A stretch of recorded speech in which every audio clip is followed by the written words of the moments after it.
मैं हाजिर हूँ आपके साथ करंट की घटना लेकर।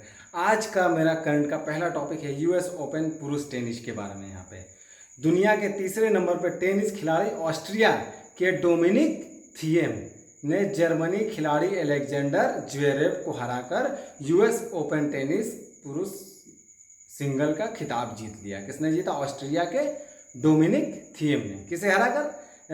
अलेक्जेंडर ज्वेरेव को, जर्मनी के थे अलेक्जेंडर ज्वेरेव। अब यहाँ पे इसके बारे में कुछ तथ्य हम लोग देख लेते हैं क्या क्या था। अब यहाँ पे एक और रिकॉर्ड यहाँ बना है। 71 साल बाद, शुरुआती 2 सेट गंवाने के बाद भी इन्होंने जीत हासिल की है 71 साल बाद। अब 71 साल पहले कौन खिलाड़ी ने ये कारनामा किया, यहाँ ये हम लोग देख लेते हैं।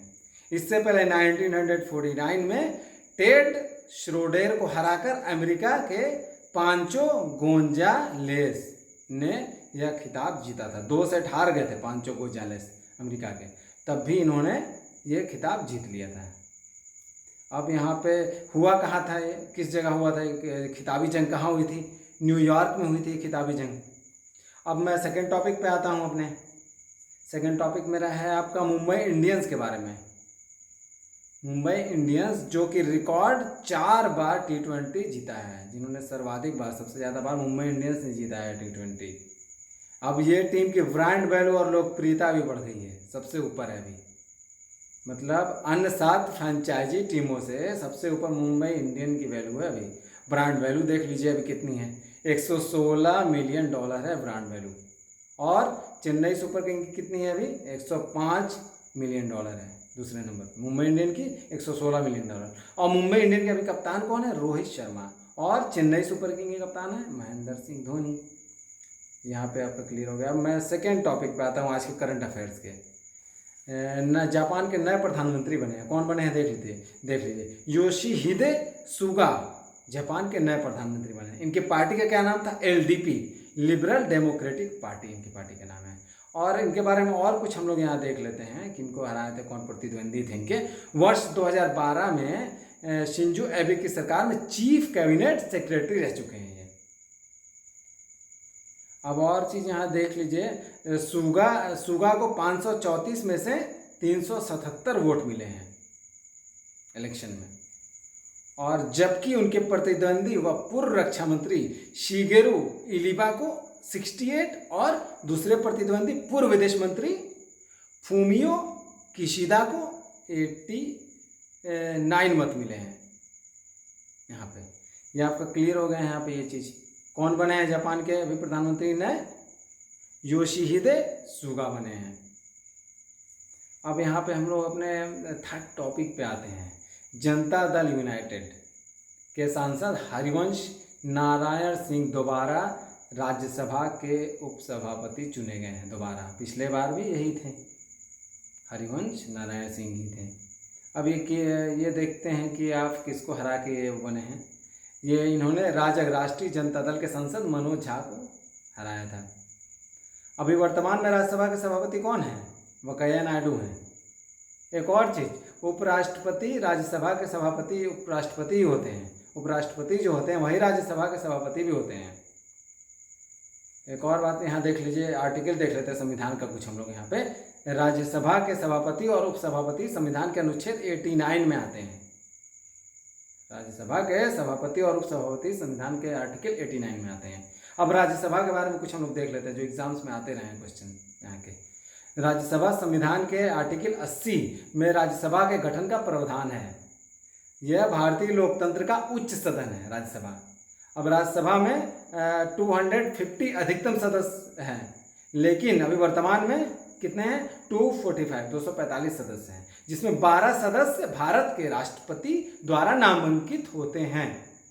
इन्हें, जो भारत के राष्ट्रपति द्वारा 12 सदस्य नामांकित होते हैं, उन्हें क्या बोलते हैं? इन्हें नामित सदस्य कहा जाता है। बाकी अन्य सदस्यों का चुनाव होता है, बाकी जितने हैं अन्य सदस्यों का चुनाव होता है। अब एक और चीज़, राज्यसभा के सदस्य 6 साल के लिए चुने जाते हैं, 6 साल के लिए, जिसमें 1/3 सदस्य हर 2 साल में सेवानिवृत्त होते हैं। 1/3 सदस्य हर 2 साल में रिटायर होते हैं।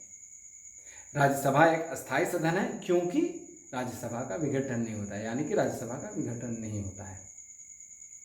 अब हम देखते हैं सरकार, सेकंड टॉपिक है मेरा, नेक्स्ट टॉपिक, सरकार एक नई योजना लाई विश्वास नाम से। देखते हैं किसके लिए है ये योजना।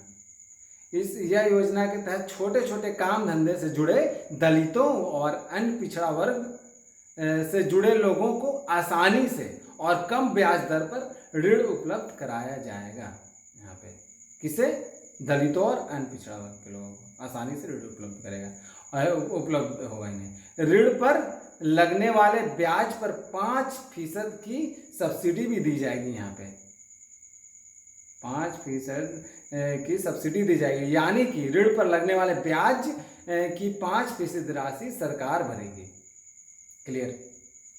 अब एक और देखते हैं कौन ये शुरू की गई, किसके द्वारा? सामाजिक न्याय एवं अधिकारिता मंत्रालय की ओर से शुरू की गई यह योजना है। सामाजिक न्याय एवं अधिकारिता मंत्रालय की ओर से।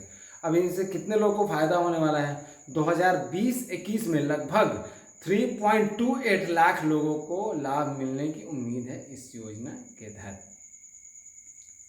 अब देखते हैं इसकी जिम्मेदारी किसके ऊपर है, इस योजना के क्रियान्वयन की जिम्मेदारी। इस योजना के क्रियान्वयन की जिम्मेदारी national schedule of caste finance development corporation और national backward caste finance and development corporation को सौंपा गया है। मतलब किसे सौंपा गया? National schedule caste finance development corporation और national backward caste finance and development corporation को सौंपा गया है इस योजना के क्रियान्वयन की जिम्मेदारी। कौन सी योजना की? कौन सी योजना? विश्वास योजना। अब देखिए इस योजना के तहत स्वयं सहायता समूह यानी कि सेल्फ हेल्प ग्रुप को 4 लाख रुपए और किसी व्यक्ति को सिर्फ 2 लाख रुपए तक के ऋण पर सब्सिडी मिलेगी। यहाँ पे स्वयं सहायता समूह को 4 लाख रुपए और किसी व्यक्ति को सिर्फ 2 लाख रुपए तक के ऋण पर सब्सिडी मिलेगी। अब यहाँ पे एक बेहद यूनिक टॉपिक मुझे मिला था, पढ़ रहा था मैं, सोचा कि बता दूँ आपको। ये है आपका मणिगगा, ये मणियदा फाउंडेशन है ना, मणिपदा फाउंडेशन दुनिया भर में 10 करोड़ से अधिक व्यक्तियों की क्षमताओं में वृद्धि करेगा। मणिपदा फाउंडेशन दुनिया भर में 10 करोड़ से अधिक व्यक्तियों की क्षमताओं में वृद्धि करेगा। देखते हैं क्या है इसमें, थोड़ा बहुत देख लेते हैं इसमें हम लोग। मणिपदा ह्यूमन डेवलपमेंट फाउंडेशन द्वारा पिग्मी लैब ऑफ ट्रांसफॉर्मेशन परियोजना को कल दुनिया भर में औपचारिक रूप से लॉन्च किया गया है, यानी कि कल लॉन्च किया जा चुका है इसे, ताकि लोग अपनी उच्चतम क्षमता प्राप्त कर सकें। अब देखेंगे क्या होगा आगे आपको थोड़ा इसमें समझ में आएगा। मैं अभी देख लेते हैं पहले यहाँ पे थोड़ा बिगमी वर्कशॉप को सोशल मीडिया चैनलों का उपयोग करके ऑनलाइन माध्यम से पेश किया जा रहा है। बिगमी वर्कशॉप को सोशल मीडिया चैनल के माध्यम से ऑनलाइन पेश किया जा रहा है। यहाँ पे देखिए असल में ना बिगमी एक 40 दिवसीय वर्कशॉप होगी, 40 दिनों की वर्कशॉप होगी, जहाँ एक व्यक्ति को जीवन में परिवर्तन लाने वाली और सीखने के समृद्ध अनुभव की एक श्रृंखला से गुजारा जाएगा। एक मतलब उसे सीखने की एक समृद्ध अनुभव की श्रृंखला से गुजारा जाएगा यहाँ। और देखिए बिगमी की पहली कार्यशाला 2 अक्टूबर 2020 को आयोजित होगी। बिगमी की पहली कार्यशाला 2 अक्टूबर 2020 को आयोजित होगी। 31 दिसंबर और नेक्स्ट इसमें पॉइंट देखिए, 31 दिसंबर 2022 तक व्यक्तिगत सशक्तिकरण और समाज सेवा के जरिए बिगमी 10 करोड़ से अधिक लोगों को उनकी सर्वोच्च क्षमता से परिचित कराएगी। 10 करोड़ से अधिक लोगों को उनके सर्वोच्च क्षमता से परिचित कराएगी। देखते हैं इसमें आगे और क्या आने वाला है। इसमें देखिए कुल 40 दिन की इस कार्यशाला में 10 अनमोल रत्नों के माध्यम से व्यक्ति की शक्ति, उद्देश्य, ध्यान क्षमता और जीवन की सच्चाई को जोड़ते हुए उनके संपूर्ण जीवन काल में परिवर्तन लाने की शक्ति है। देख लीजिए, अब यहाँ पे देखिए आप लोग ध्यान से, व्यक्ति की शक्ति, उद्देश्य, ध्यान। व्यक्ति की रियल शक्ति क्या है, मतलब वो यहाँ पे सिखाया जाएगा इसके माध्यम से। और जीवन की सच्चाई क्या है, रियलिटी क्या है हम लोग के लाइफ की। ये वर्चुअल लाइफ जो हम लोग जी रहे हैं ये नहीं है, रियलिटी हम लोग के लाइफ की क्या है ये हमें समझना पड़ेगा। हम लोग जो दिखावे की ज़िंदगी जी रहे हैं ये सारी चीज़ नहीं है, मतलब एक रियल लाइफ में आना पड़ेगा। ये सारी चीज़ें संस्था बताएगी। ये मतलब हम लोग के जीवन काल में एक बहुत बड़ा चेंजेस लाने का वो किया जा रहा है इस तरह से। अब हम लोग देख लेते हैं कि आजकल जो वर्तमान में जो स्थिति हो गई है ना, सारे एकदम मतलब ऑनलाइन ही हो गए, वर्चुअल दुनिया में खोए हुए हैं सब ना, रियल दुनिया से एकदम दूर हो चुके हैं। ये सारी चीज़ें यहाँ पे सही होने की उम्मीद रहेगी। चलिए नेक्स्ट टॉपिक में आते हैं हम लोग। नेक्स्ट टॉपिक होम्योपैथिक के लिए राष्ट्रीय आयोग 2019 और भारतीय चिकित्सा पद्धति संबंधी विधेयक लोकसभा में भी पारित हो गया है। पहले ये राज्यसभा में भी पारित हो गया था, अब लोकसभा में भी पारित हो गया है। अब राष्ट्रपति की मंजूरी मिलने के बाद यह विधेयक क्या है, राष्ट्रपति की औपचारिक मंजूरी मिलने के बाद यह विधेयक कानून बन जाएगा। देखिए अब इसमें पारित होने के बाद क्या होगा, केंद्रीय भारतीय चिकित्सा परिषद की जगह कौन आ जाएगा, राष्ट्रीय होम्योपैथिक आयोग का गठन हो जाएगा। राष्ट्रीय होम्योपैथिक आयोग का गठन हो जाएगा किसकी जगह पे, केंद्रीय भारतीय चिकित्सा परिषद की जगह। इसके गठन से दोनों चिकित्सक प्राणियों की पारदर्शिता और जवाबदेही सुनिश्चित हो सकेगी। मतलब जो गड़बड़ियाँ हो रही थी काम में वो सारी चीज़ नहीं होंगी ना, ट्रांसपेरेंसी आ जाएगी, पारदर्शिता आ जाएगी। जो गड़बड़ियाँ हो रही थी वो सारी चीज़ यहाँ नहीं होंगी, साफ तरीके से काम होगा यहाँ पे, ये सारी चीज़ होंगी। अब चलिए हम लोग नेक्स्ट टॉपिक में हम आते हैं। एलेक्सा बोलेगी बिग बी की आवाज़ में। एलेक्सा आप देख लेते हैं क्या है। अभिनेता मतलब बॉलीवुड अभिनेता अमिताभ बच्चन ने अमेजन के साथ उसके एलेक्सा उपकरण के लिए आवाज़ देने का करार किया है। अमेजन क्या ऑनलाइन शॉपिंग है अमेजन, और उसके जो एलेक्सा उपकरण के लिए आवाज़ देने का करार किया, कॉन्ट्रैक्ट किया है अमिताभ बच्चन ने, फिल्म अभिनेता अमिताभ बच्चन ने। देखते हैं एलेक्सा क्या है, यहाँ देख लेते हैं। यह अमेजन की आर्टिफिशियल प्रौद्योगिकी आधारित मौखिक आदेश लेकर काम करने वाली सेवा है। यह अमेजन की आर्टिफिशियल प्रौद्योगिकी आधारित मौखिक आदेश लेकर काम करने वाली योजना है, काम करने वाली सेवा है। ये क्लियर हो गया आपको। अब नेक्स्ट टॉपिक पे हम लोग आते हैं करंट अफेयर्स के।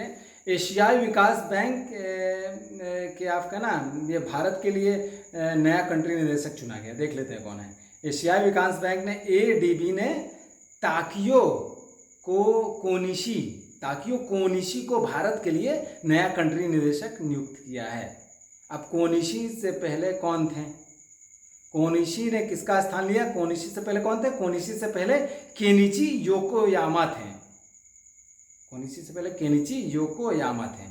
अब ये कहाँ चले गए योकोयामा, केनिची योकोयामा का योकोयामा कहाँ चले गए, कोनिची योकोयामा ADB के दक्षिण एशिया के विभाग के महानिदेशक बनाए गए हैं। दक्षिण एशिया के विभाग के महानिदेशक इन्हें बनाया गया है। यहाँ पे मेरा ये टॉपिक यहाँ कंप्लीट होता है। अब हम आते हैं यहाँ पे नेक्स्ट टॉपिक पे अपने। देखिए उत्तरी भारत में 1.3 करोड़ साल पुराने बंदर का जीवाश्म मिला है। 1.3 करोड़ साल पुराने बंदर का जीवाश्म है उत्तरी भारत में। यह आधुनिक लंगूर गिब्बन का सबसे पुराना पूर्वज है, ये देख लीजिए। अब यह खोज कहाँ से हुई है, देखिए यह खोज अमेरिका के हंटर कॉलेज के क्रिस्टोफर C गिलबर्ट द्वारा की गई। यह खोज अमेरिका के हंटर कॉलेज के क्रिस्टोफर C गिलबर्ट द्वारा की गई है। अब एक और चीज इसमें देख लेते हैं। यह भारत के रामनगर के प्रसिद्ध जीवाश्म स्थल में लगभग 1 सदी में खोजी गई पहली नई जीवाश्म बानर प्रजाति से संबंधित है। मतलब 1 सदी में खोजी गई ये नई जीवाश्म बानर प्रजाति से संबंधित है। देख लीजिए कितनी पुरानी यहाँ पे मिली है उत्तर भारत में। 1.3 करोड़ साल पुराने बंदर। आधुनिक लंगूर गिब्बन का सबसे पुराना पूर्वज है गिब्बन का।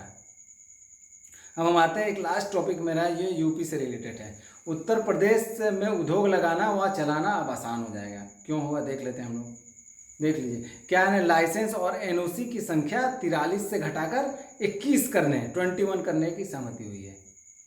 पहले लाइसेंस और NOC की संख्या 43 थी, अब 21 करने की सहमति बन रही है। इससे क्या होगा, देखिए लाइसेंस प्रक्रिया हार्ड होने पे निवेशक जो है निवेश नहीं कर पाते, बहुत सारे ताम झाम उनको लगते हैं। यहाँ पे लाइसेंस प्रक्रिया हार्ड रहती है तो निवेशक जो है निवेश करने से कतराते हैं यहाँ पे बिजनेसमैन।